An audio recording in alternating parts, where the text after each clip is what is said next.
Boa noite, pessoal. Todos sejam bem-vindos, né, a essa live da noite de hoje, dessa segunda-feira, 10 de agosto, inverno, apesar de que hoje tivemos um dia de sol quente, né? Mas as características de inverno carioca a gente não perde, né? Então, boa noite ao pessoal que está chegando, né? Vamos dar início à nossa live, o nosso debate de hoje, com dois convidados, né, muito importantes, amigos do coração. Ontem comemoramos um dia, né, muito especial na vida de muitas filhas e filhos, né, que foi o Dia dos Pais, né? Certamente aconteceram muitas reuniões à distância, algumas presenciais, né, porque algumas famílias é isso, tem o convívio ainda da casa, né, apesar da pandemia, né, e do vírus ainda se fazer tão presente, né, entre nós, as famílias, né, que convivem no mesmo espaço fizeram algum nível de comemoração, se reuniram, enfim. Outros mais distantes, né, por conta do isolamento social, restou esse canal aqui, né, a internet, para se comunicar, para conversar, para tentar quebrar um pouco dessa saudade, né, que o isolamento social acabou nos impondo por conta do Covid-19. Mas o Dia dos Pais, como celebrado há décadas, né, de geração por geração, ele é um dia que fica marcado, né, na história das nossas vidas, né, de tudo que a gente possa estar celebrando com pessoas vivas, né, ou outras que inclusive já se foram, né, e resta apenas a lembrança, né, a brindar nesse dia. E esse dia que foi o domingo, que foi ontem, né, o Dia dos Pais, é o nosso tema de hoje, né? Queria dar boa noite aqui para a Luciana, querida Luciana Miranda, que está bem distante, né, Luciana, lá em Valença, e que chegou aqui para acompanhar a nossa live. Então, o nosso tema é paternidade, presença e ausência. Aliás, eu diria mais do que presença e ausência, né? Esse diálogo que a gente vai ter aqui com os nossos dois companheiros, primeiro, por conta da própria vida de cada um, né, e do que cada um pode estar colocando hoje nessa conversa sobre ser pai, né, ou ter a constituição de uma família onde esse pai, essa figura, né, de pai não existe, ou polêmicas como a gente acompanhou, né, nesse último período aí, desses últimos 15 dias, apresentado, né, por conta do Tami Miranda ter participado de um comercial, não é isso? De uma marca aí de perfumaria, e ter provocado, aliás, não foi ele que provocou, né? A sociedade que tem esse olhar tão padronizado, que provocou várias críticas, né? Várias palavras de preconceito, né, de transfobia em relação ao Tami. Então, a gente também vai entrar, né, nesse debate, né? Então, é importante a gente ficar hoje aqui, todo mundo atento, compartilhar essa live, marcar os amigos, é importante, né? Porque às vezes tem um amigo seu que gostaria de estar ouvindo hoje, assistindo a nossa live, e não vai poder. Então, como fica gravado, você marca o amigo, né? Luciana Miranda aí, Maria Helena Barroso, também, Ribeiro. Boa noite, meninas. Então, vai nos comentários lá do seu Facebook, da página que você está assistindo, e marca seus amigos, marca os amigos que você quiser, para que, né, mais à frente, eles possam também voltar e ver a gravação dessa live, né? Acho que já dá para a gente conhecer os nossos convidados, né, que vão estar trazendo essa temática, como eu já falei, né? tem mais gente chegando aqui. Carmen Lúcia, boa noite, Carmen.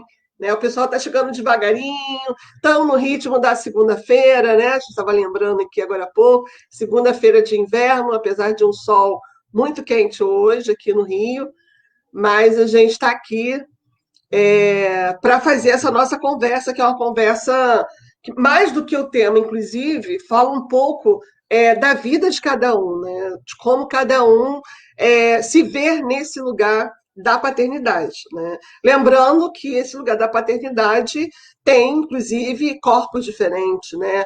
Rosto diferente, posturas diferentes, sonhos diferentes.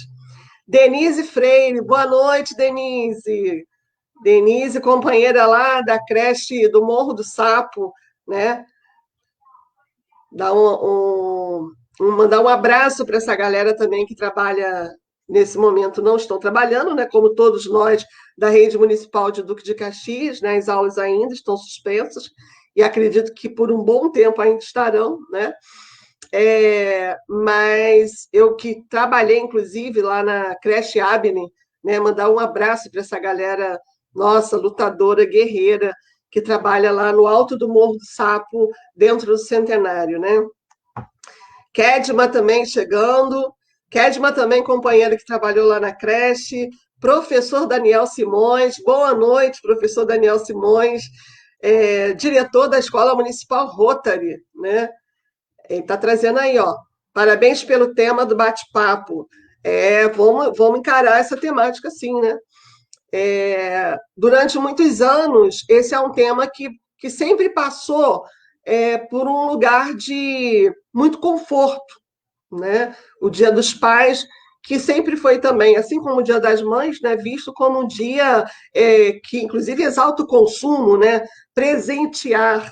Essa era, vamos dizer assim, um pouco a tradução do que a gente sempre assistiu, né, a cada ano. Né? Mas esse ano a temática ela teve um outro elemento, né, uma outra questão que fez com que as pessoas parassem mesmo para pensar sobre o que é a paternidade, né? Então, a questão da transexualidade. E vamos conversar um pouquinho sobre isso, né? O pessoal está chegando, então, vamos esquentar, dizer também que vocês, por favor, participem, perguntem, se coloquem, né? Esse é um espaço para compartilhar também impressões, e aqui nós vamos aprendendo um com o outro, né? Ouvir, aprender, né? Vamos somar o que cada um pode estar aqui trazendo, apresentando, para que saiamos daqui também com um olhar reforçado ou com outro olhar, né, sobre a temática paternidade. Leci Santos também chegando. Que bom, a galera lá é isso, vai chegando devagarzinho, vai chegando aos poucos, vamos chamando os amigos, vamos compartilhando também, né, essa live na nossa rede para alcançar mais pessoas, né? Vamos chamar então o nosso primeiro convidado, que é o professor Valmir Arcanjo, professor da rede municipal aqui em Duque de Caxias, né? Boa noite, Valmir. Seu microfone acho que está fechado. Não tem problema, é assim mesmo. A gente sempre. Achei. Ivanete, que prazer estar conversando contigo aqui, né? Nessa noite quente de inverno. Quente de inverno, isso mesmo.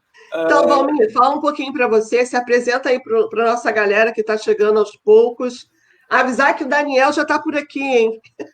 Legal, Nosso companheiro de escola, né? Abração, Daniel. Kedma também, gente. Isso. Que legal. Então, meu nome é Valmir, eu sou professor do ensino fundamental daqui de Caxias e de Petrópolis também, que já é uma questão que a gente poderia problematizar muito, né? Que até pouco tempo atrás, quando a gente pensava em professor de educação fundamental, a gente pensava em mulheres, né? Era tia. Eu sou professor de educação fundamental, sou pai de 3 meninas, uma delas com 18 anos, a Salomé, que mora em Olinda, lá em Pernambuco, e de Alice e Luísa, que são gêmeas, que têm 4 anos de idade e 6 anos de idade, desculpa, e que nasceram no dia 8 de março, né? Uma data extremamente significativa assim, para a história. Então, Oi. Oi. Não, e fala a sua formação, né? Acho que é importante. Sim. Ah, tá. Sou pedagogo de formação, que também é Isso. uma coisa. Eu entrei na universidade, Vanete, em 93. Assim, eu lembro que era uma turma de 25 a 30 alunas, né, para 4 meninos, homens na turma. Né? Sou pedagogo de formação. Acabei de fazer mestrado em Cultura e Comunicação, Educação, Cultura e Comunicação na FEBEF, pesquisando as relações de gênero, diversidade sexual e educação. E é basicamente isso, assim, né? Isso. Sou do Recife, eu acho que é fundamental falar que sou do Recife, assim, porque me constitui, assim. Estou morando em Duque de Caxias há 10 anos. Vim porque comecei a namorar com uma carioca, né, da qual sou casado até hoje, que é a mãe das minhas 2 filhas mais novas. Que bonito, né? Que história, hein?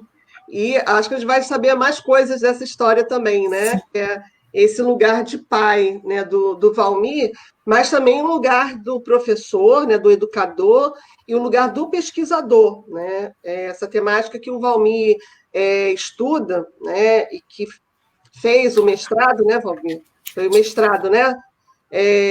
Relações de gênero, né, e educação é uma linha, né, que nos últimos anos vem se tornando cada vez mais abordada, né, pesquisada, principalmente por nós educadores, né, e até para poder incidir melhor, né, sobre o nosso espaço de trabalho, né, de ação, né, na escola e na sociedade também, na nossa vida. Né? Então, saudar também essa sua disposição também, né, enquanto pesquisador, que não é Isso, fácil. Vanete, e por você estava falando, né, que vem sendo cada vez mais estudada, e por uma demanda social, né? Por uma demanda que está sendo conquistada com muita luta, né? Assim, não, era uma discussão que ela era escamoteada na sociedade, né, e que hoje ela se impõe como uma necessidade. Né? É verdade, se impõe por luta e dor, né? Porque são corpos que agora se colocam de fato, né? E esse corpo que também é político e que busca, né, esse espaço, esse não reconhecimento, mas a afirmação de estar, de ser, né? Pessoa, ser humano também dentro dessa sociedade, né? Muito bom. Vamos conhecer também agora a outra companheira nossa também de rede, da Rede Municipal de Duque de Caxias, Magna Rosa. Boa noite, Magna. Tudo bem, Boa colega? noite. Tudo bem, gente? Boa noite, querido Valmir, querida Ivanete. Que prazer estar com vocês aqui nessa live. Que Que trio, lindos. hein?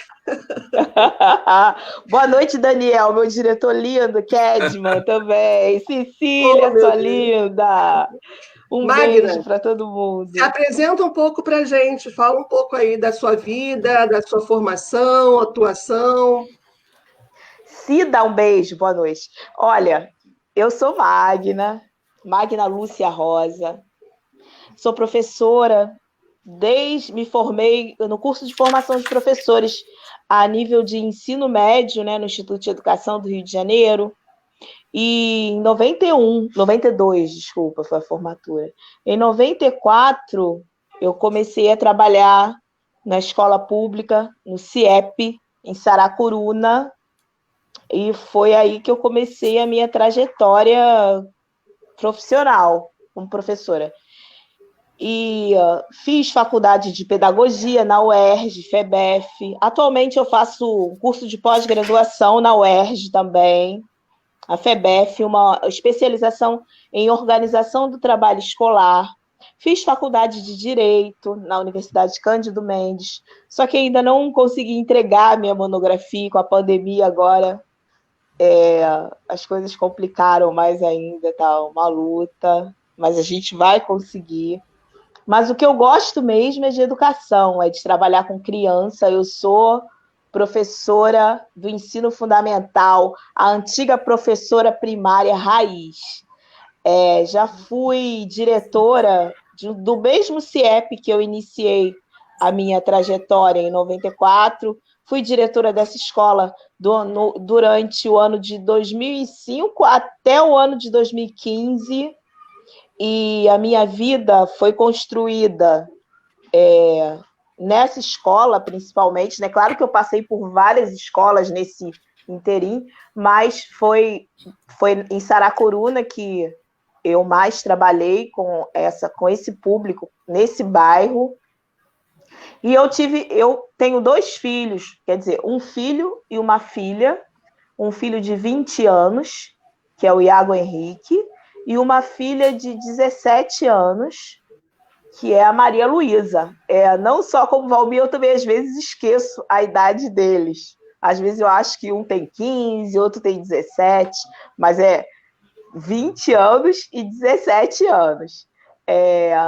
E eu tive meus filhos trabalhando como professora, cuidei deles trabalhando e estudando, sempre trabalhei e estudei muito, né, estando com eles, e eles se acostumaram a essa realidade, e foi assim que as coisas foram construídas, né, na minha vida.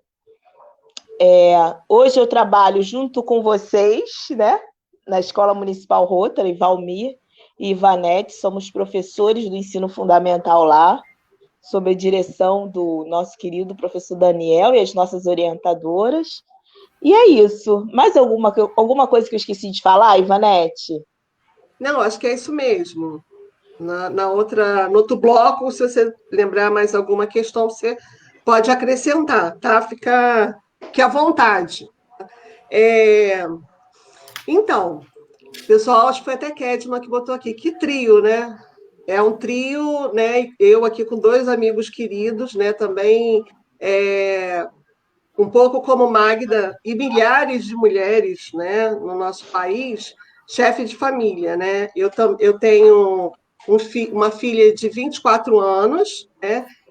A Gabriela, e o Gustavo, de 21, né? E agora, recentemente, né, chegou a Maria Luísa. Aliás, Luísa em comum também entre nós 3, né? Valmir e Magna.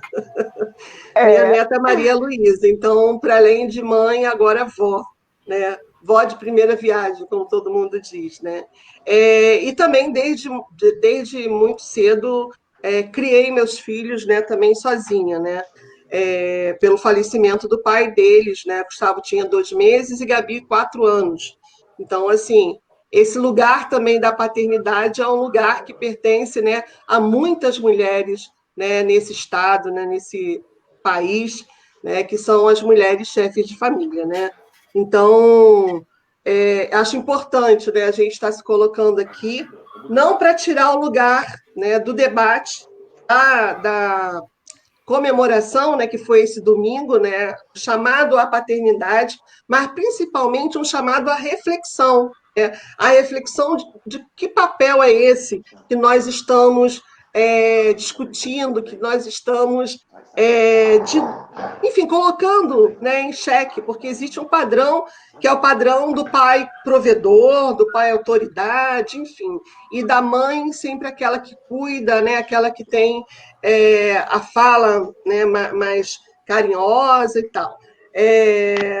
Mas, assim, pensar também essa realidade de muitas crianças, né, que não conhecem os seus pais, né, desconhecem os seus pais, e que não têm sequer o nome, né, desses pais no registro, né? Também é uma situação da gente ver, né? Fora, hoje, cada vez mais, como o Valmir bem nos lembrou aqui, né, essa pauta sobre o debate da sexualidade, né, da orientação sexual, também, né, se fazendo presente, né, e com força, com autoridade, inclusive, né, para ocupar também esse espaço, né? Não só essa discussão, mas assumir também esse lugar. Então, vamos começar com o Valmir, um pouquinho sobre essa questão mais desse lugar, né? O lugar de pai, que papel é esse, né? Como é que você vivencia e olha para esse lugar? Vamos lá. Então, antes eu queria falar para a Magna, para nos consolar, Magna, que essa história de confundir a idade, de confundir os nomes, eu acho que tem a ver com o fato do tempo, a gente pensa o tempo não com a linearidade, né? Às vezes a gente tem umas memórias mais intensas da nossa filha ou do nosso filho pequeno, às vezes mais velho, né? Isso acaba embaralhando a nossa cabeça, mas é muito interessante falar isso. Eu vou voltar a essa questão depois, porque eu acho que vai colocando. Porque eu tenho uma filha, né? A discussão é paternidade na ausência e na presença, né? Poderia se dizer, quem vê de forma muito superficial poderia dizer que eu sou uma presença constante na vida das minhas duas filhas pequenas, porque eu moro com ela, e poderia se dizer que eu sou uma ausência na presença da minha filha que mora em Pernambuco, né? Mas, na verdade, as coisas não são bem simples assim, né? Quando Ivanete me chamou para essa live, eu pensei muito, assim, pensei muito nessas questões, né? Até que ponto essa presença ela depende exclusivamente de uma presença física, né? Até que ponto a minha relação com a minha filha, com Salomé, que mora em Pernambuco, ela pode ser uma relação próxima, ela pode ser, né, ela pode ser uma presença marcante. Ao mesmo tempo, né, a gente se pergunta também até que ponto essa presença com essas minhas duas filhas que moram comigo, quais são os espaços de ausência nessa relação tão próxima, né? E, assim, eu acho que é importante a gente também discutir, quando a gente está pensando nessas questões todas, a gente pensar no que é a paternidade, né? O que é que vem à nossa cabeça quando a gente, né, escuta a palavra paternidade. E, inevitável, a paternidade, essa palavra, a paternidade, como a maternidade também, elas são construções históricas. Eu lembrei também hoje de minha mãe, né? Ela falava muito, assim, em algumas situações, ela falava, né? Tipo assim, essa não é uma mãe de verdade. Ou então, assim, um pai de verdade não faz isso, né? E aí, quando ela fala isso, ela evoca uma essência, né? Parece que quando ela está falando de mãe, sobretudo de mãe, ela está falando de uma tarefa que não é histórica, que não é cultural, que não é social, mas é uma tarefa quase naturalizada, né? E na nossa sociedade, né, que veio do patriarcado, que constrói relações de opressão em cima da mulher e que justifica isso a partir de papéis de gênero, né? A paternidade e a maternidade acaba sendo reflexo dessa construção histórica, né? Então, assim, qual seria o papel do homem? Qual seria a paternidade ideal a partir dessa perspectiva? Qual seria a maternidade ideal, né? Eu fico pensando que é comum a gente pensar no homem como simplesmente o provedor, né? E a mulher como aquela, né, que tem o dom de cuidar dos filhos, né? E a partir dessa essencialização, de ver isso como uma coisa natural e não como uma construção histórica, a gente vai delegando papéis diferentes para o homem, papéis diferentes para a mulher. E aí, tipo, assim, a partir daí a gente poderia discutir muitas coisas. Tipo, eu imagino que quando eu falo isso, a gente já começa a construir imagens, né? A gente já começa a ver o homem que acredita que a sua única função no mundo é prover o sustento material, né? E a mulher como aquela que vai cuidar das obrigações domésticas. Aqui em casa, como postura política, já que a sugestão de Ivanete foi falar um pouco assim da nossa vida também, a gente tenta ao máximo quebrar isso, né? Como coloquei no começo, tem muitas questões, assim, muitos conflitos. Essas relações, elas são estruturais. A gente aprende a nos ver a partir de um papel pré-determinado culturalmente, né? Então, a gente acaba automaticamente reproduzindo algumas posturas, né? Essa estrutura opera sobre todo mundo, né? Mas nada nos impede de estar trabalhando para ir de encontro a esse tipo de coisa. Só um detalhe, já que a gente começou falando do Dia do Dia dos Pais, que foi ontem, eu estava ouvindo. Ontem a gente estava reunido, eu estava na casa dos meus sogros, a gente estava ouvindo algumas músicas legais, assim, eu coloquei Vando para relembrar do meu tempo de muito jovem, e depois a GP e outras coisas, e aí comecei a prestar atenção, assim, de como as letras, claro que da época que Vando fazia sucesso, o AGP, anos 80, já tem uma diferença e a gente pode identificar muitos avanços, mas eu tava meio assim, caramba, como é que eu não tinha percebido isso? Tem uma música que eu adoro, de Vando, chamado Moça, que ele fala, moça, te espero amanhã, sei que já não és pura. Que depois, ouvindo a GP, ele falava assim, deixa eu te amar, faz de conta que eu sou o primeiro. Né? E aí tava, quando comecei a pensar na live, e pensar, e fazer, para a gente pensar junto nesses papéis sociais, essas duas músicas vieram com tanta força na minha cabeça, assim, porque para mim elas mostraram e elas reproduzem tanto como esses papéis se dão, né? Como a mulher ela é colocada, ela seria a imagem da Virgem Maria, né? Que tem esse chamado vocacional para cuidar dos filhos, né? De uma forma quase simbiótica e não cultural, né? E como homem, né, ele está ao encontro dessa pureza. Toda a nossa história, a história do Brasil, em especial toda, ela foi pautada na consolidação dessas diferenças e desses papéis de gêneros tão demarcados. Né? A gente traz muito forte uma herança patriarcal. A gente traz uma moral burguesa que define tão bem os papéis, né? O homem vai para a rua e a mulher ela fica em casa cuidando do lar, cuidando da família, dentro de casa. Ela nasceu para cuidar da cria. E é muito interessante isso, né? Porque, tipo, a gente, como eu estava falando das músicas, por exemplo, agora dos anos 80, foi ontem, né? A gente vê o reflexo de toda essa cultura, dessa bagagem histórica, ainda nos dias de hoje, né? A gente vê na fala da minha mãe, né? Quando ela essencializava o papel da mulher e o papel do homem. Fazer diferente é tentar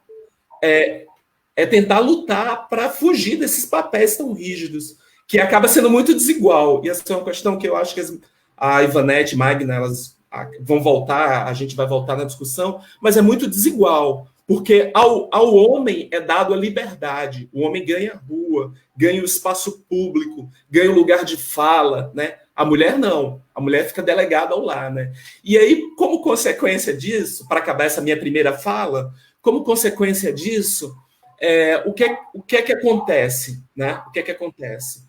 A paternidade, o homem dentro de casa, ele vai se ausentar dessa tarefa que deveria ser dele também. Né? Ele vai delegar isso para a mãe, para a mulher. E inicialmente é isso. Né?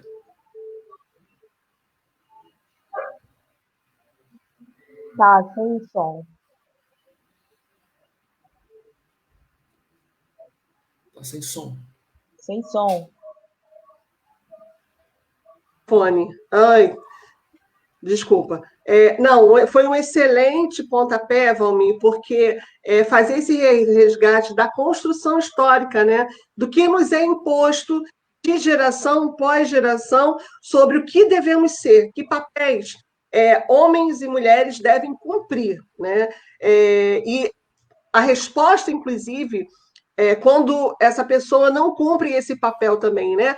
O nível de perseguição, de assédio, né? De criminalização, que a gente vê acontecer hoje, inclusive com números altíssimos aí, não só de agressões, né? E mortes também, né? Então, assim, resgatar esse debate pela construção social, ele coloca, né, no lugar como que a gente agora, inclusive, discute daqui para frente, né, sobre paternidade, porque é exatamente sobre isso que a gente quer chegar ao foco, né? E aí agora a Magna, cadê Magna? A Magna ela vai também fazer as colocações dela, né, Magna? Tudo bem aí? Também sobre esse lugar da paternidade, né? Acho que a partir agora do que o Valmir colocou, né? Sobre essa não só a construção histórica, mas a questão mesmo, né? Do pai provedor, né? Da mãe que cuida, como é que é para você, né? Essa questão. Estão me ouvindo, né? Uhum. Sim, tudo bem aqui, sim. Então, como eu disse lá na apresentação, eu cuidei dos meus filhos durante a minha vida profissional, e pessoal se misturaram muito, porque eu tive bebês, né? Quando eu era professora, quando eu já estava trabalhando na escola pública, e conviver com muitas mães solos, porque a gente não usa mãe solteira, imagina mãe solteira, né? Mãe solo, mãe que cuida sozinha dos seus filhos. Eu convivi com muitas mães na Baixada Fluminense, né? Todas as mães da escola são da Baixada Fluminense, especialmente de Caxias. E elas, muitas tinham, às vezes, um companheiro, um marido, um esposo, mas ainda assim cuidavam sozinhas de suas crias. É claro que a maioria não tinha marido, não tinha um companheiro para lhe apoiar psicologicamente, financeiramente, moralmente e materialmente falando, né? Mas as que tinha, assim, era uma pequena porcentagem das mães que tinham esse apoio masculino, apoio de um homem, do genitor de seus filhos, ou até mesmo, se não fosse o genitor, de um provedor. Não existia o provedor. As mães eram as provedoras. Assim como as mães são, né? As mães as mães que estão na classe baixa, na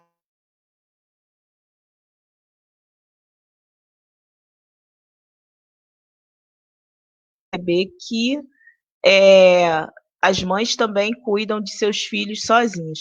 Mas na minha realidade, de acordo com a minha experiência, eu cuidei dos meus filhos sozinhos a partir do ano de 2008. Veja bem, o meu filho nasceu no ano de 2000 e eu vivia com o pai deles e assim, nós dois cuidávamos, mas teve um momento em que eu decidi romper esse relacionamento.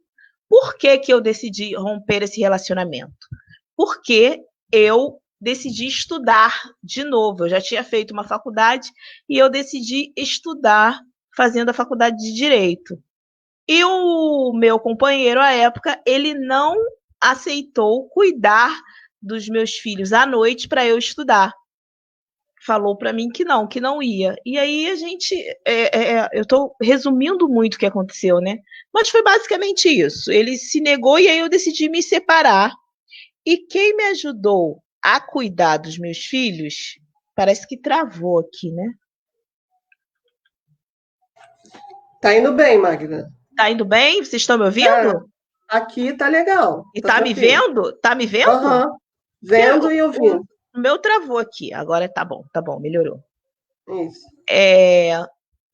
E eu parei falando da minha separação, né? E quando eu decidi me separar, parece que o pai deles também se separou deles, se separou de mim e deles. E aí a gente começou a nossa jornada. Eu contei com a ajuda da minha vizinha, que se chama Dalva. Ela ficava com os meus filhos para eu estudar.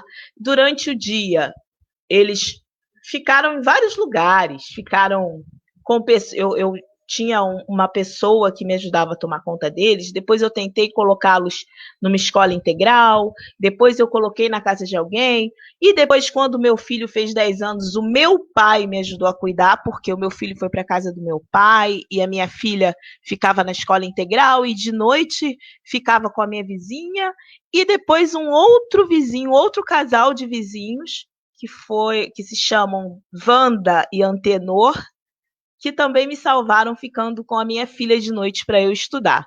E ficaram durante muito tempo, eu fiquei muito tempo contando com os meus vizinhos. Olha bem, eu moro no subúrbio carioca, né? E no subúrbio nós temos muito disso. No subúrbio, acho que na Baixada, em locais onde nós somos muito próximos, os vizinhos nos ajudam muito. E eu contei muito com a minha vizinha e com esses meus vizinhos, esse casal de senhores, para cuidar da minha filha e do meu filho. Até hoje eu sou muito ligada a eles, nós temos uma relação de amor por conta dessa disponibilidade deles. E eles perceberam que eu tinha essa dificuldade, que eu precisava de alguém para tomar conta dos meus filhos, da minha filha e do meu filho, e se ofereceram para ficar e cuidaram muito bem dos meus filhos. Hoje meus filhos têm eles como familiares, como pessoas de muito afeto. Então, assim, eu acho que essa minha narrativa, ela se encontra e ela se mistura com a narrativa de muitas mulheres.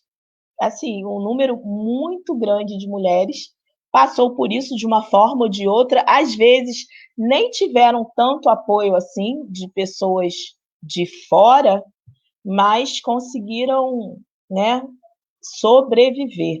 Na verdade, é uma sobrevivência mesmo, porque quando a gente está passando por esses períodos, a gente meio que tenta não sucumbir. E muitas desistem de fazer o que elas estão tentando fazer. No caso, estudar, né? Trabalhar, a mãe não pode deixar de trabalhar porque é o sustento dela. Mas muitas são mandadas embora, ficam desempregadas. Muitas, às vezes, acabam que se submetem a relações que não são ideais para ter um parceiro em casa que lhes ajude, mas, na verdade, o parceiro nem ajuda, é só um engodo, né?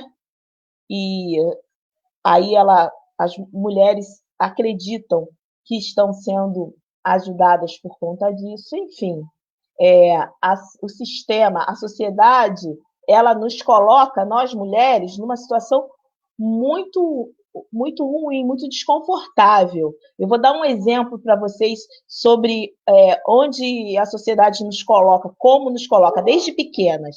Eu converso isso com meus filhos e com a minha filha. Com meu filho e com a minha filha, converso muito sobre isso com eles, sobre esse lugar que a sociedade quer colocar a mulher. Colocou e quer colocar sempre, né? Quando eu era criança, nós éramos eu fui criada pela minha avó e pelo meu avô, pelo meu pai, porque minha mãe faleceu, eu com 4 anos. Eu tinha meu irmão, meu primo, e as outras meninas, e as outras crianças eram todas meninas, eram 4 meninas e 2 meninos, todas primas, né? E os meninos eram 2. Os meninos ganharam no Natal uma bicicleta. Um ganhou uma bicicleta azul e o outro ganhou uma bicicleta vermelha, da Caloi. Eu acho que eu tinha 8 anos. E o meu sonho era ter uma bicicleta, porque eu sempre gostei de andar, sempre gostei de ficar pela rua. Mas não me foi permitido. Eu não podia ficar na rua, não só não podia ficar na rua, como também não ganhei a bicicleta. E a gente tinha aquela história de que a gente tinha que passar de ano para ganhar presente. Vocês passaram por isso? Para você ganhar um presente, você tem que passar de ano direto. Eu sempre passei de ano direto, sempre, nunca repeti de ano, nunca fiquei de recuperação. E eu perguntava, por que eu não posso ganhar uma bicicleta? Ah, não, e eu ouvi isso da minha família. Eles são meninos, eles têm que ter bicicleta. E eu pensava, mas por que eu, menina, também não tenho que ter bicicleta? E eu nunca ganhei uma bicicleta. Isso me marcou muito desde a minha infância, porque era um lugar que a minha própria família, que por mais que me desse carinho, tinha esse olhar machista, de que quem tinha que ter bicicleta, quem tinha que andar na rua, quem tinha que se divertir na rua, eram os meninos. As meninas tinham que ficar em casa, fazendo comida, limpando a louça. Esse é um outro relato também, que eu também questionava muito. Por que as meninas que têm que limpar a casa? Por que as meninas... E os meninos, sabe o que faziam? Tiravam o lixo, jogavam o lixo fora. Só jogavam o lixo fora. O resto era tudo com a gente. É isso. É desse jeito. Pois é, Magna. São séculos, né, décadas aí ainda muito presente a nossa geração, que nós temos que reescrever, né? É uma reeducação, é criar uma outra cultura, né? É disso que a gente está falando, né? Até para que as pessoas, elas de fato sejam respeitadas pela sua individualidade, né? Assim, muito bom o que vocês trouxeram, né? Olhando também aqui agora para os nossos companheiros que estão participando, companheiras, né?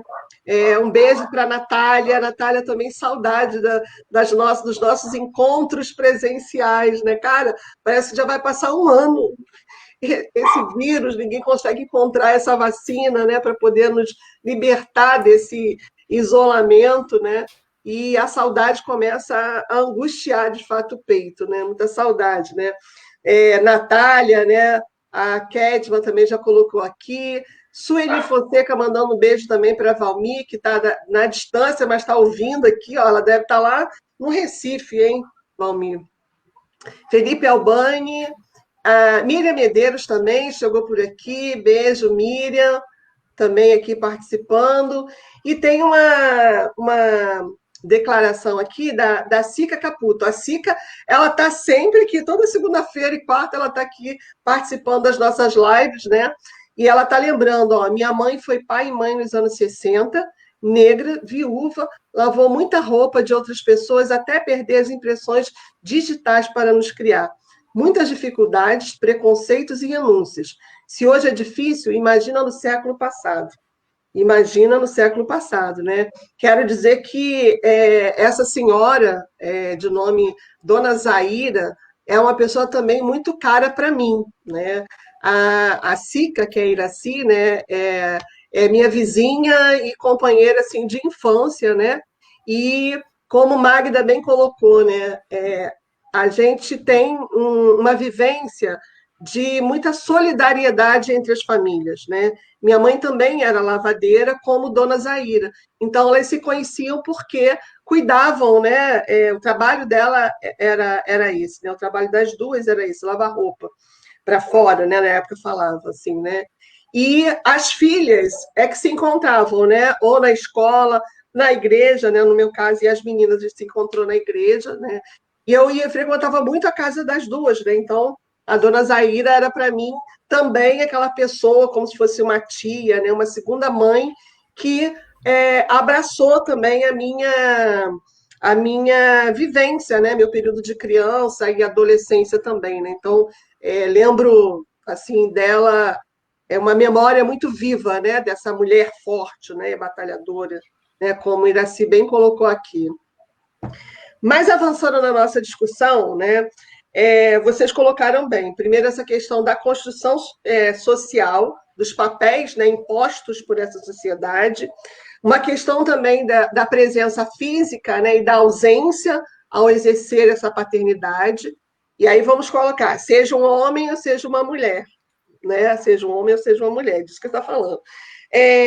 Dessa responsabilidade paterna, que não pode ser só econômica, né? Mas ela também tem que ser afetiva, né? Nessa construção, inclusive, do outro, né? Dessa criança, do jovem. Então, como é que isso também se dá, né? Pensando que essas questões elas impactam muito na própria formação desse outro ser, né? Desse outro ser humano, né? Que a gente quer ver também ter uma relação também de transparência, de olho no olho, né? De conversa aberta, né? De muita afetividade, né? Então, pensando nesse outro dado, lembrar, né, Valmir, acho que avança um pouco mais para essa questão, né, principalmente da orientação sexual, porque independe, né, da orientação sexual, do gênero ou estado civil, né, uma paternidade, dessa presença mais física ou mais distante, ele já colocou. E um outro dado, que aí depois acho que a Magna, né, vai abordar na fala dela, que é voltando, inclusive, para uma pesquisa que foi feita, né? O Brasil, essa pesquisa foi feita em 2013, com certeza esse número deve ter aumentado um pouco, é que o Brasil lá atrás já tinha mais de 5 milhões de crianças sem nome do pai no registro, né? Então, esse também é um elemento que eu acho que tem um significado também na vida dessas crianças, né? Ou hoje desses adultos, né? Então, a gente vai para uma segunda rodada, onde essas duas questões a gente vai ouvir um pouquinho de vocês, né? Sobre essa questão da orientação sexual, né? Questão do gênero, e esse impacto aí da ausência do nome dos pais, né? No registro. Vamos começar, Valmir? Pode ser, Vanete. Então, primeiro dizer assim, gente, que prazer essa história, né, dos meios virtuais, assim, porque eu acabei de perceber que minha tia Rita, lá do Recife, tá me vendo, assim, né? Ela? Sueli Fonseca, que é uma amiga querida, que mora no sertão de Pernambuco, assim, muito legal Olha, isso. gente. Abraço para as Como que duas, vê, assim. gente? Aí, ó. Saudades, Valmir. Isso aí. Beijão, Sueli. Gente, Então, eu estava vendo, Magna, olha que legal, né? Que legal por ser interessante. Mas eu estava te ouvindo falar da bicicleta, né? E estava pensando que é um tema super delicado, assim, mas como? Assim, porque a gente naturaliza os nossos papéis de gênero, é o que eu estava falando. A gente não reflete sobre eles, porque desde que a gente nasce, a gente está num ambiente que faz essa divisão, né? A partir é muito interessante, né? Porque assim, se você comparar o macho e a fêmea da espécie humana, biologicamente, a gente tem muita similitude, bem mais do que diferenças, né? Mas aí a gente pegou os órgãos sexuais reprodutores e a partir daí a gente construiu, né, todo um leque discursivo que acaba sendo usado para reforçar o poder de um sobre o outro. E é muito interessante porque eu estava vendo falar da bicicleta, né? E aí marcar as pessoas com esse papel de gênero não é tarefa fácil. Não é tarefa fácil. É uma tarefa árdua que a gente faz todos os dias, né? Antes, inclusive, da criança nascer, né? Antes da criança nascer, a gente já decora o quarto da criança, né, com a cor que a gente estabeleceu, que é a cor da menina ou a cor do menino, né? Um dia desses eu estava conversando com minha companheira, com a Natália, e a gente estava refletindo, assim, porque, por exemplo, a gente ia colocar as meninas no carro e a gente tinha todo um cuidado para não amassar o vestido das meninas, né? E a gente pensando até que ponto, sendo um menino, a gente ia ter esse cuidado todo. O menino que ia estar com a calça comprida, que ia estar com um shortzinho e não com vestido. A gente tem o cuidado para que não apareça a calcinha, tem o cuidado para que não amasse a roupa, e a gente, desde pequeno, vai coagindo, vai fazendo com que vai configurando uma postura, inclusive corporal, né? Nos meninos também, assim, tem diversas crueldades. Eu lembro, inclusive, que eu não sei se o pessoal lá da minha casa do Recife está vendo, mas eu lembro que quando eu era, antes da adolescência, chegava um amigo do meu pai em casa e ele falava coisas tipo assim: Renato, que é o meu pai, Renato, já tá na idade de levar a Valmir na Rio Branco. A Rio Branco era a zona de prostituição do Recife. Isso me assustava profundamente. Porque se era uma criança, estava descobrindo, estava, né, começando a construir ainda esse tipo de coisa, né? Então a gente socialmente, a gente vai configurando os papéis de gênero, né? E esses papéis, eles não são naturais. A gente naturaliza, mas são construções históricas, são construções sociais. Sendo construções históricas, sendo construções sociais, a gente pode reconfigurar, a gente pode refletir sobre, a gente pode mudar esses papéis.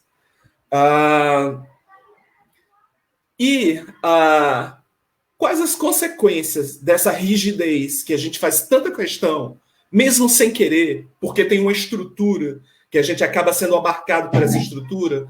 Quais as consequências dessa configuração rígida dos papéis sociais?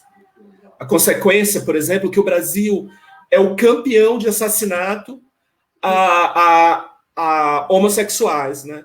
O Brasil é o país que mais mata transexuais. e por aí vai, né? O Brasil é o país com um número gigantesco, absurdo, de assassinatos pelo machismo, né? Porque a mulher, ela se cansou da relação, ela quer sair de uma relação que para ela é opressora, e o que ela ganha, porque ela tem que aceitar um papel, né? A mulher tem que ser submissa, o que ela ganha é a morte, né? Então tá mais que na hora da gente parar para pensar, né, que essas configurações que a gente faz tanto esforço para manter, né, que a gente faz esforços diários, pequenos, né? Olha essa mão, não senta com uma perna cruzada, que isso não é postura de homem, por exemplo, né? E a gente vai fazendo isso o tempo todo. A gente, por exemplo, foi uma polêmica também quando a ministra a Damares assumiu o poder, né?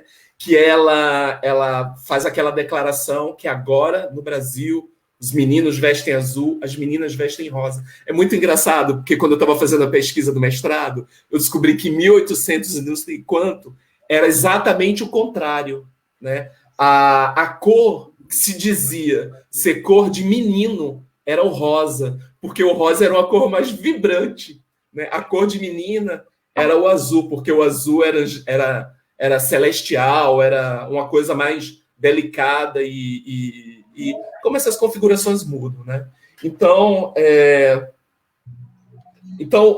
avançando nessa discussão, lembrei de Tami também, né? A polêmica que o Tami que se assumiu como homem, é um homem trans, né? Inclusive tem um incômodo assim para mim falar essa palavra um homem trans, porque a gente acaba demarcando, né, diante da dimensão total, assim, que é uma pessoa, do universo que é uma pessoa, da complexidade que é uma pessoa, a gente se apega a um órgão específico, né? A um órgão externo específico, que é um órgão reprodutor, e a gente vai dar um carimbo nessa história, né?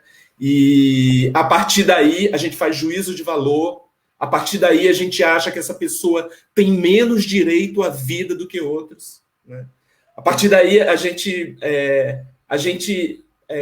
se fecha para que essas pessoas vivam a plenitude de suas vidas. E essa discussão também é uma coisa muito interessante assim, que eu queria marcar, que essa discussão toda que nos lembra que o gênero é uma construção social e não uma coisa natural, essa discussão foi levantada pelas feministas, né? Que os conservadores agora, eles pintam as feministas, são a imagem do cão, né? Foram as feministas, assim, como que representando as mulheres, né? Quem mais, quem para além das mulheres, que seja na pele as opressões, né? Para se levantar e para dizer, não, vamos refletir essa história, assim, vamos botar essa história na mesa, vamos conversar, né? De outra forma, assim, né? Porque as feministas da segunda onda, por exemplo, elas começaram a falar, não, tudo bem, a gente tem uma diferença biológica, é isso que determina o nosso sexo, tudo bem, mas tem uma construção em cima disso, essa construção social. Sendo social, ela pode e deve ser mudada para que a gente caminhe para um mundo menos opressor, né? Quem mais perde nessa história são as mulheres, mas os homens também, assim, acabam, né, sendo violentados também. Eu acho que já está no final do meu tempo, mas eu queria ver uma imagem na cabeça, assim, que também fica registrado com muita força, né, de como essa postura do macho, ela opera sobre o homem. Eu lembro de uma cena do filme Cidade de Deus, que tem, eu acho que todo mundo aqui viu, tem uma cena que é muito forte para mim, que tem um menino nos escombros, aí chegam os traficantes, cercados de criança, e o traficante, ele dá uma arma para que o menino, né, atire no outro, né? Tem um menino chorando, é uma cena dramática. Assim, mas para mim isso é muito simbólico, assim, da pressão que socialmente a gente constrói para que o homem o tempo todo tenha que estar provando uma determinada masculinidade. Mas tem que estar provando o tempo todo. Está todo mundo vigilante, né? Está todo mundo atento para que a gente não escape 1 centímetro desse papel que foi pré-determinado para a gente. Sim, excelente lembrança, Valmir. Voltou aqui na minha memória também esse filme, né? Aliás, ele todo é marcado, né, por essa reafirmação, né, Da violenta, inclusive, né, masculinidade. naquele espaço de tanta precariedade, né? Não só precariedade de condições de vida ali, né? Mas de constituição também do ser, né? Aquelas crianças, né? Mas você chamou Desculpa, a Ivanete, e atenção. sobretudo da masculinidade, né? A masculinidade está na representação do falos, que naquela cena é a arma, né? É, é, É a coisa. E essa arma é a arma que assassina também as mulheres, assim, né? Que o Brasil, sim, que sim, assassina os travestis, que assassina os homossexuais e vai em nome dessa falocentricidade, a gente vai tirando vida, né? A gente sim. vai dizendo quem pode e quem não pode viver. É verdade, é verdade. Não, o filme todo são os personagens, né? São todos masculinos, né? Não tem, até onde eu lembro, a imagem de uma mulher que seja que tenha uma atuação mais de frente ali, desde os pequenos, dos meninos pequenos, ao Exatamente. jovem, aos de mais idade, né? Todos são os homens, né? É isso, reafirmando o papel, né? Reafirmando esses papéis. Mas você trouxe também para a gente, né, o que foi muito polêmico nessas últimas semanas, que foi. Eu agora até fiquei na dúvida, eu falo a Tami, né? Acho que a gente tem que reafirmar a Tami. Otami, não é Outra. Otami, Otami, O Tami, Otami, o ele, é Tami, ele. como pai, né? Isso foi questionado, gerou muitas críticas, inclusive em vários meios, né? Redes sociais, televisão, enfim, se tornou numa polêmica muito grande, né? E daí acho que a sua fala, né, vem de encontro a isso, né? Qual o direito, né? Por que essas pessoas não têm o direito, primeiro, de serem o que elas são, né? Que elas entendem ser, né? E por isso serem respeitadas. E não só serem respeitadas, mas também estarem nessa sociedade, né?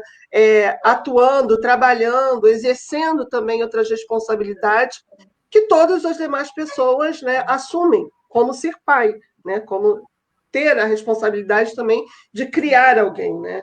Então, essa é mais uma parte também da perseguição, né, da LGBTfobia ou da transfobia que essa sociedade impõe também sobre as pessoas que saem do padrão, né, como você falou, né, que assumem a sua orientação sexual, né, e se fazem presente como de fato elas são, né?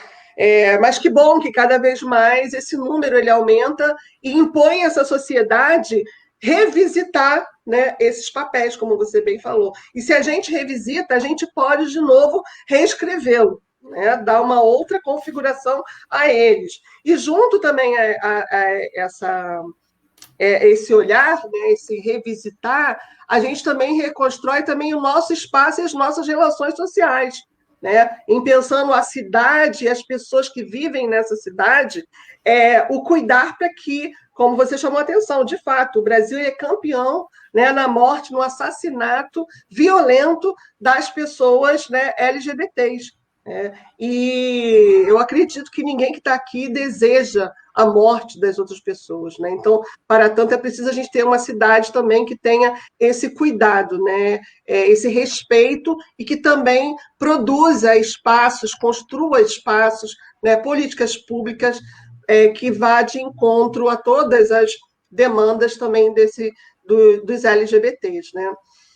Magda, Oi. dando continuidade, né? Pensando, inclusive, essas questões, essa questão que eu falei das relações sociais, pai, mãe, os filhos, né? A escola, que né, o nosso lugar, inclusive, que a gente observa, né? Todas essas construções e as interrelações também, né? Da presença ou não de alguém, né? Dessa figura, vamos dizer assim, né? Que a gente está chamando, né, de pai, né? Como é que você Então, observa isso, né? Ivanete, Valmir, eu tô gostando muito, tô me amarrando em ver vocês dois aqui. Tô em Hum, silêncio, querendo ficar em silêncio, só ouvindo vocês falar. Veja bem, é, é, Valmir falou da família dele de Recife que está assistindo. Eu acredito que minha família também, alguns da minha família devam estar assistindo também. E quando eu narro esse episódio da bicicleta ou qualquer outro episódio, eu não quero em momento nenhum dizer que a minha convivência familiar ou a minha criação, o meu crescimento intelectual, afetuoso, moral, tenha sido ruim. Eu acho que todas as mulheres, ou quase todas, passaram por alguns momentos desse. Eu tive um pai presente, eu tive um avô presente. Eu fui criada pela minha avó, pelo meu avô e pelo meu pai. Eu não tive mãe. E a família inteira esteve ao meu redor, minhas tias. Só que essa criação, essa cultura, ela era estrutural. As pessoas precisam e precisavam viver assim, educar seus meninos assim, para serem aceitos na sociedade. E até hoje, se a gente reparar, a gente vai ver que os meninos, como bem disse Daniel aqui, eles evitam contato físico. Quando um vai abraçar o outro já fica, qual é? Eles não falam assim, qual é? E assim, eu me lembro também de um episódio quando meu filho se machucou numa festa e eu peguei meu filho tinha 2 anos, eu acho. Eu peguei meu filho no colo e beijei, eu fiquei triste porque ele caiu e se machucou. E aí um parente falou para mim, para com isso, deixa esse garoto, ele é homem, então o homem não precisa de carinho. E aí a gente pensa nisso que Valmir estava falando. Esse falo, essa masculinidade, essa tal masculinidade, porque são várias, né? Essa tal masculinidade que os meninos e homens são obrigados a assumir, elas muitas vezes os machucam, elas machucam o próprio homem. O homem negro, né? Ele também sofre e sofreu muito durante a escravidão, pós-escravidão, porque foi colocado à margem, enfim, essa é uma outra discussão, e às vezes eu ouço algumas pessoas justificando a ausência do homem negro, porque às vezes ele não tem psicológico para estar junto com a mãe negra cuidando das suas crianças. Tá, mas e a mãe negra? E a mulher negra que ficou com essas crianças sozinhas? Ou a mulher mesmo? Como eu estou falando de raça agora, eu estou tocando nesse assunto. E a mulher negra? Como é que ela tem psicológico para isso? Quando o homem negro diz, não, eu não vou assumir isso porque eu não tenho psicológico, eu sofri durante a escravidão, após a escravidão eu fiquei desempregado, eu fui colocado à margem, e aí a gente se vê sozinha, cuidando de crianças.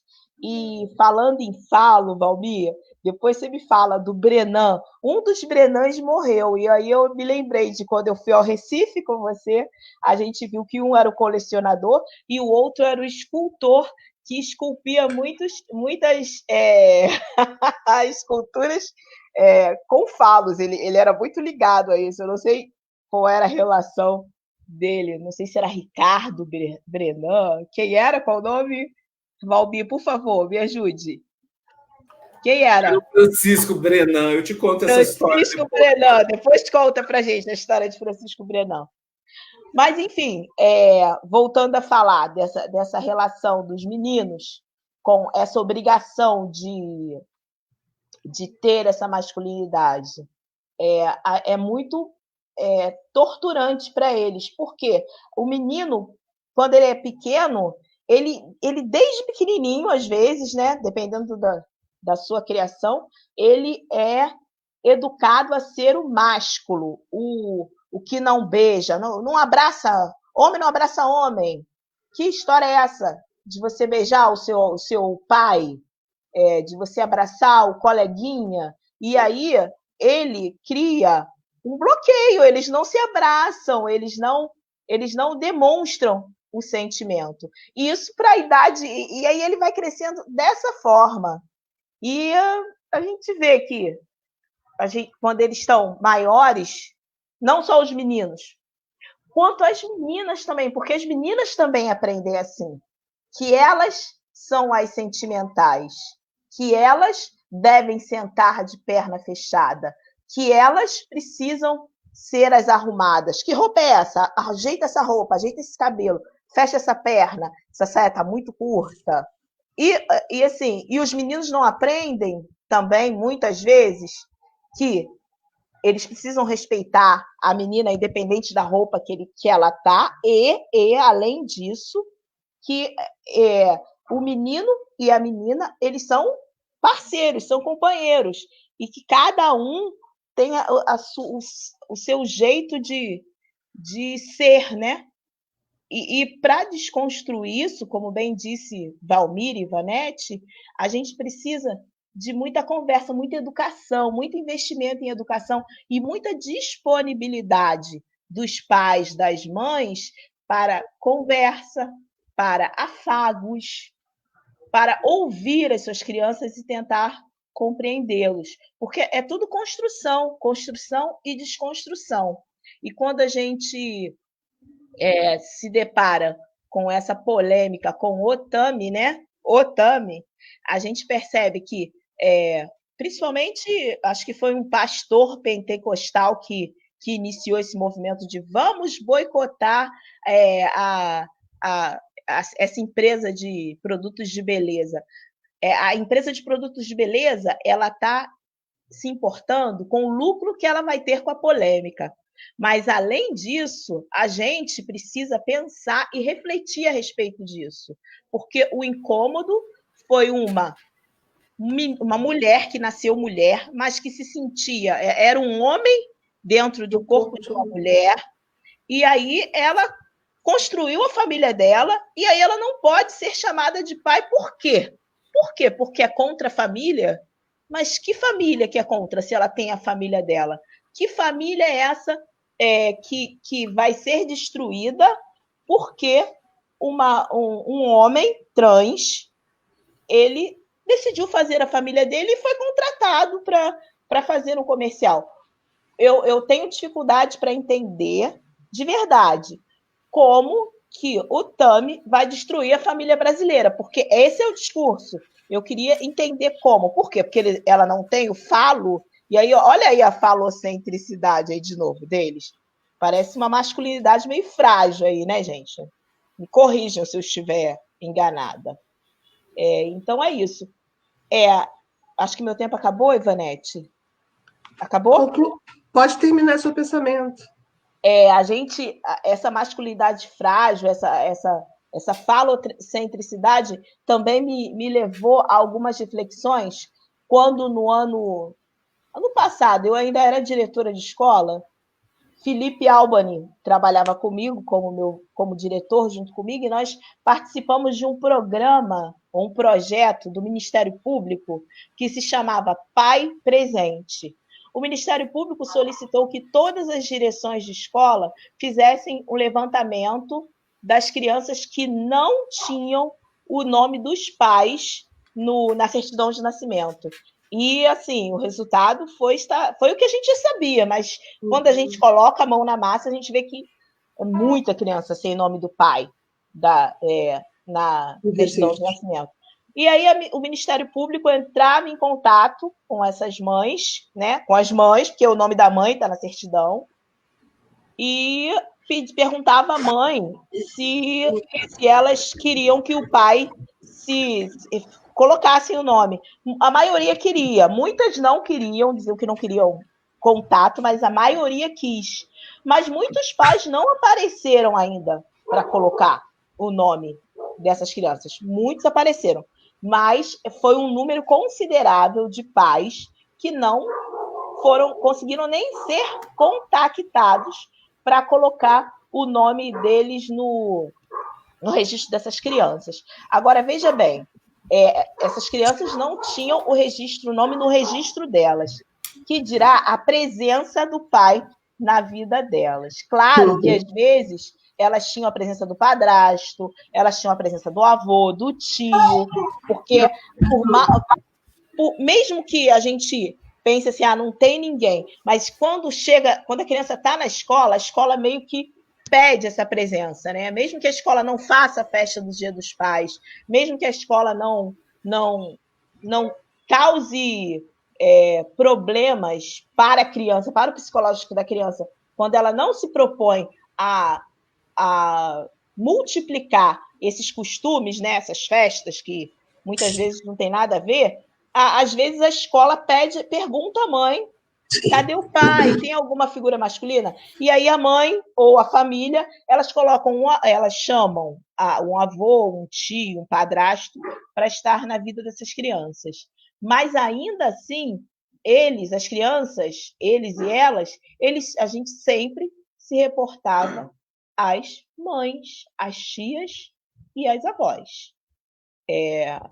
O número de pais presentes na vida das crianças na escola era muito menor, era 1/4 das mães. A minha orientadora pedagógica, à época também, a Sabrina, também conversava muito conosco sobre isso. Então, assim, esse papo que nós estamos tendo aqui é um papo para muitas horas. Não sei se a gente vai conseguir contemplar tudo isso nesse tempo. Mas a presença paterna, masculina, com falo, na escola, ela é muito com falo. Sem tem falo. que ter falo, Porque e nós tínhamos duas mães, sem falo, pais, que eram muito presentes, assim. Enfim, a gente está falando da polêmica do Tami, e é algo a se refletir. Ela está destruindo que família que ela está destruindo? Né? Que família é essa quando a gente vê um homem trans num comercial de um produto, que costume, que mal que ela está fazendo? Enfim, é isso. Magna, isso aí é um ataque à família tradicional, das belas recatadas e do lar, você não entendeu.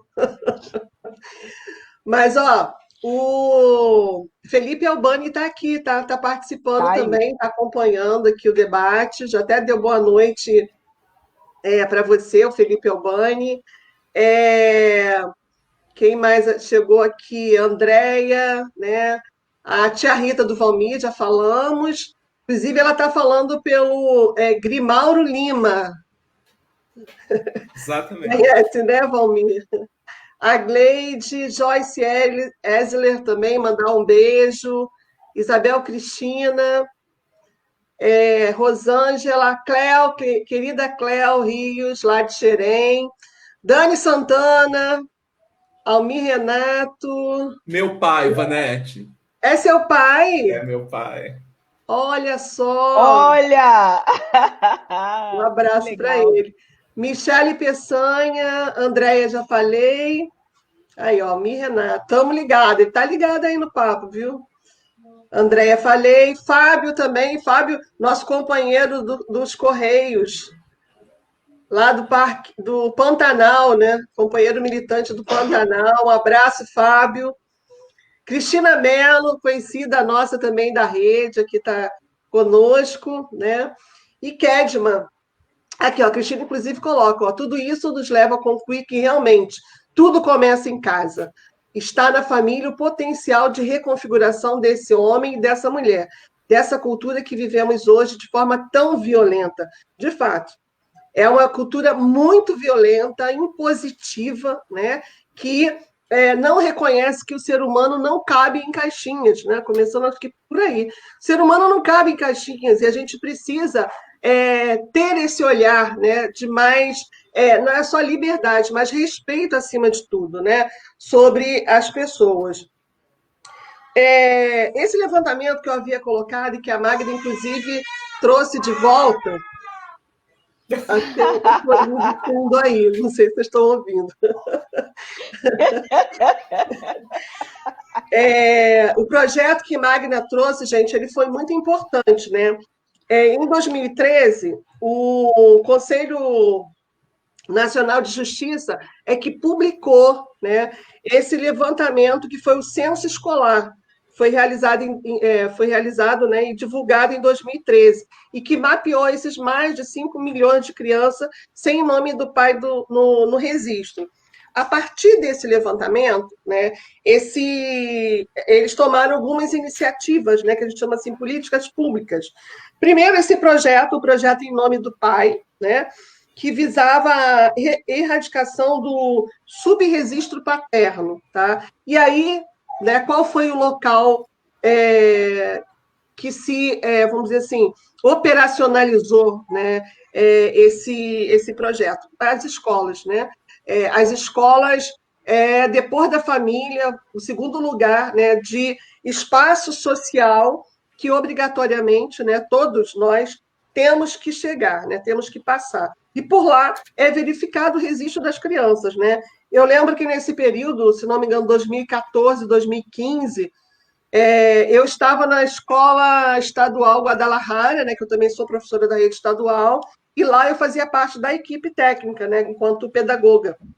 E nós também tivemos, assim como Magda, de convocar todas as mães que tinham filhos na escola onde o registro não constava o nome do pai. Eu lembro que tinha situações, inclusive, muito constrangedoras, porque algumas mães, de fato, elas não queriam, né? Já tinham rompido a relação com o marido, ou o marido desapareceu, nunca mais deu notícia. Tinha, assim, várias situações, né? Mas eu acho que o saldo, sabe, desse momento foi o fato de oportunizar para as crianças, né, para os adolescentes, a possibilidade de conhecer ou de saber um pouco mais sobre aquele pai, né, ou progenitor, como a gente diz, né, e quais os motivos da ausência dessa pessoa também na vida, né, dessa criança. Eu lembro que a gente fez várias reuniões, inclusive com as crianças, né, e ouvimos delas o desabafo de não ter a presença ou saber da história, né, dessa pessoa na vida deles. Outra política também que saiu a partir dessa pesquisa é um canal onde as pessoas podem pesquisar registro de nascimento ou de óbito de todos os cartórios no estado do Rio de Janeiro a partir de 2007, né? E isso também lá na página do Conselho Nacional. E a gratuidade do registro, né? As maternidades públicas, né? Eu falei para vocês há pouco tempo agora, me tornei vó, e a minha neta nasceu na maternidade Maria Amélia, ali no centro do Rio, ali perto da Central. E lá dentro da maternidade tem um cartório. Então, todas as crianças, né, saem da maternidade já com registro. Né? O registro é feito lá. A gente vem de uma geração, por exemplo, a minha geração tinha toda uma dificuldade também de fazer esse registro. Né? Eu nasci numa data e fui registrada acho que quase 15 dias depois. Enfim, tem muita gente que com isso perde a data exata do nascimento, ou quando fica só sobre a responsabilidade da mãe, não tem registro, leva muito tempo, né? A gente conhece uma geração aí imensa, e até nos dias de hoje, de crianças que não têm registro, porque não tem essa figura, né, do pai ou de alguém que está lá para cuidar, para ajudar a mãe, né, nesse momento, e não tem registro. Só depois, com mais idade, na hora que entra na escola, é que tem que providenciar esse documento. Né? Então, dizer dessa questão dessa paternidade responsável. Né? E a paternidade responsável, ela pode se dar pelaquela pessoa que ama. Em síntese, é isso. Né? Quem ama, quem cuida, quem está próximo ou distante, mas está sempre presente na vida dessa criança, né, desse adolescente, desse jovem e desse adulto, né, porque nós também, as nossas afetividades, elas vão por toda a nossa vida, né? O papo foi ótimo, o tempo corre muito rápido, né?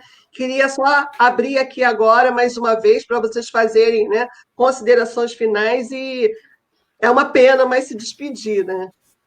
Porque para mim também é matar um pouquinho da saudade. Pois é. Vamos. Quem começa? Fala você do Brenan. Tudo bem. Eu vou deixar o Brenan para depois. Mas é uma discussão interessante, Magna. Então, Ivanete, achei perfeita essa tua fala, assim, né? Porque muito legal, assim, bom te ouvir, porque, né, eu acho que tem duas coisas aí que a gente tem que deixar bem, bem explícitas, né?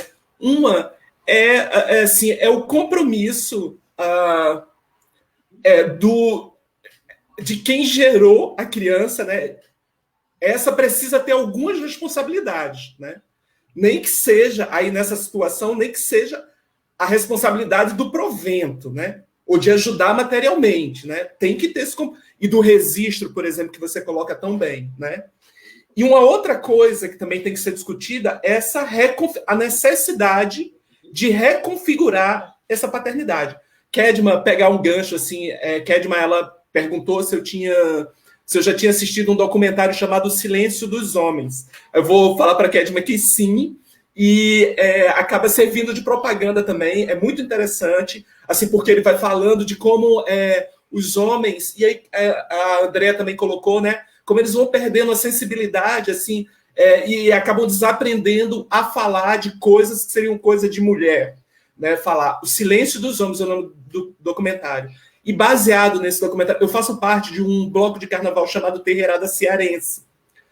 Muito baseado nesse documentário, mas por conta de uma questão específica que a gente viveu no bloco, a gente criou um grupo que ainda está restrito ao pessoal do Terreirada Cearense, mas a gente criou um grupo para discutir masculinidades, no plural, né? Para discutir outras formas, né, de viver, de vivenciar essa masculinidade, que tem a ver com essa história da paternidade também, né? Pensar em masculinidades é abrir para a possibilidade de viver, de experimentar outras formas de ser pai. Acho que não vai dar tempo, assim, mas eu queria falar um pouco assim de como no capitalismo especificamente, isso que Magna estava falando, assim, por que a família tem tanto medo, né? E eu colocaria assim, que fragilidade é essa, né, das famílias? Que fragilidade é essa que o fato do Tami adotar uma criança desestruturaria a família, né? Que medo é esse, né? Tem a ver com essa história que eu estava falando, de que é tão necessário reforçar esses papéis que a gente se cerca de vários dispositivos, né? Para que ninguém escape um centímetro, para que eu não possa fazer assim com a mão, né? E aí, já acabando, queria colocar que a gente tem que repensar mesmo reconfigurar essa história. E aí, nessa história do papel da mãe e do pai, eu estava com o papel aqui, eu estava pensando, a gente tem que rasgar esse papel, a gente tem que caminhar para fundir essas funções de pai e de mãe, né? O exercício é esse, é fundir esses papéis. É isso. O tal poder familiar. Antes era o pátrio poder, agora nós temos o poder familiar, né? O nome mudou. Com todas as configurações possíveis, né? Todas as configurações, isso aí. É isso que eu ia falar, porque senão mantém o mesmo, a estrutura do patriarcado, né, Magna? Sim. Mas vai lá, Magna, a sua vez agora. As conclusões finais.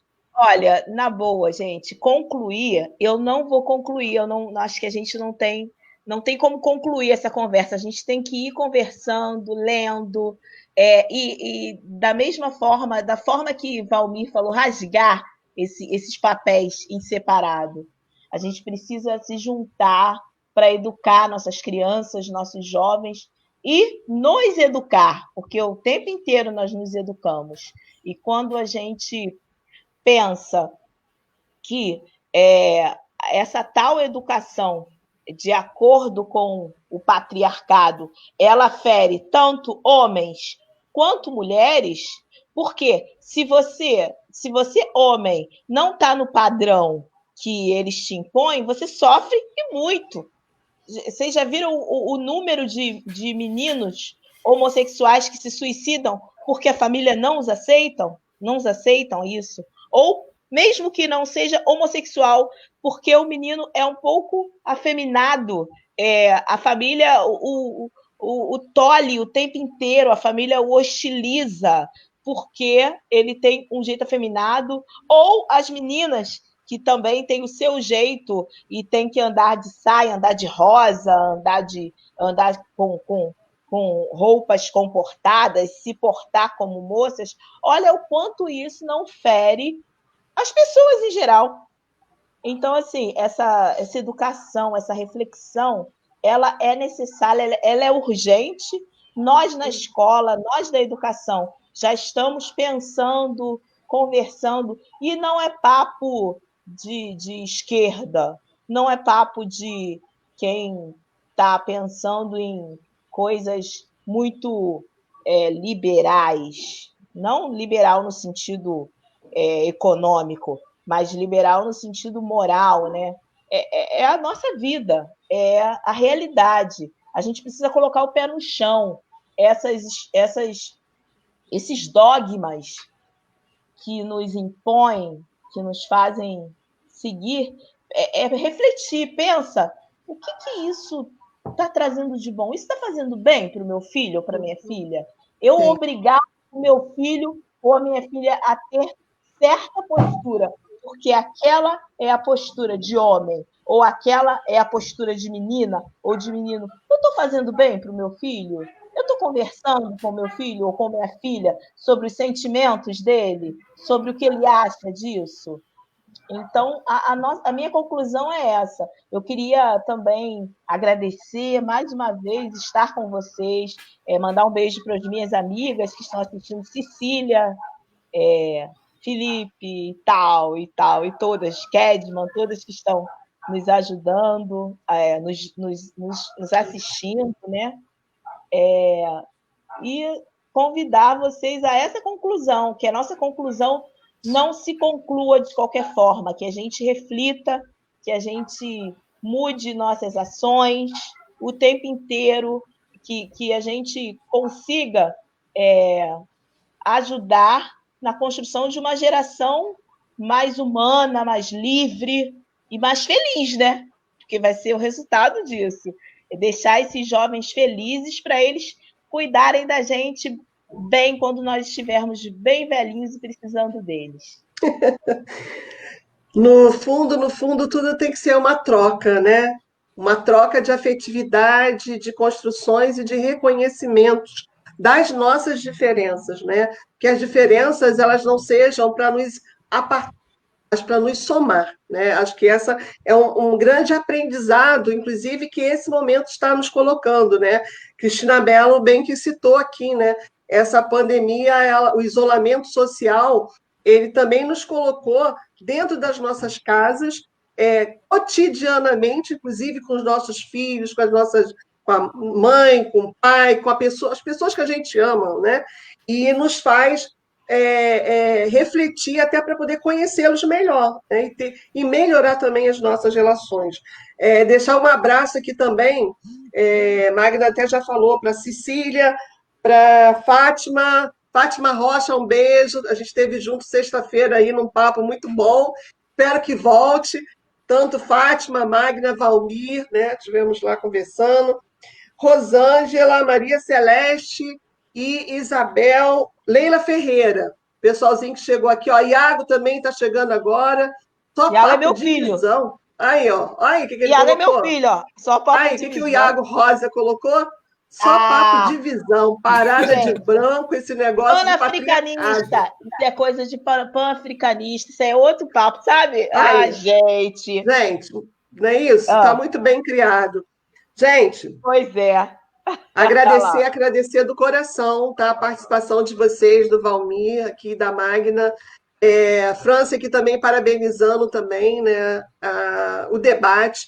Como Magna falou, de fato, a gente não chega a uma conclusão, porque a nossa conclusão é ganhar muito mais mentes e corações a esse debate, né? É um debate de virada de página, e nós estamos sendo chamados a fazer isso. Acho que virar a história da humanidade, fazendo com que o ser humano, seja de fato o centro de tudo, né?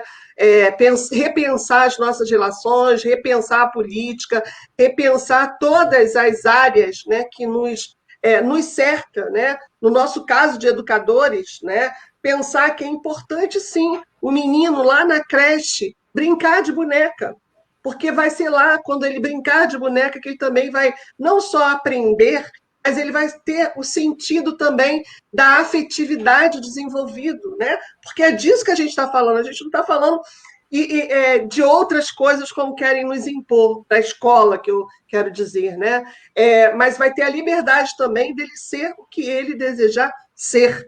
E em comunhão, em coletividade, a gente se respeitar, né? E promover a vida humana, né? Acima de tudo. Então, entender que essa paternidade ela pode ser exercida por todos nós que amamos e que queremos cuidar, que temos afetividade e responsabilidade pelo outro, né? Pelo outro, seja desde o estágio do nascimento e durante toda a sua vivência. Então, assim, um abração, Valmir, um abração, Magna, para vocês. Um beijo para todo mundo que esteve aqui com a gente essa noite, com esse papo maravilhoso. E quem sabe a gente volta mais à frente, né, a discutir isso e pensar um pouco mais, né, até para poder quebrar todos esses padrões e caixinhas que tentam nos colocar o tempo inteiro. Gente, boa noite, um bom sono para vocês. Beijo, beijo. Tchau, gente, um beijo. Tchau. Beijo, beijo, gente.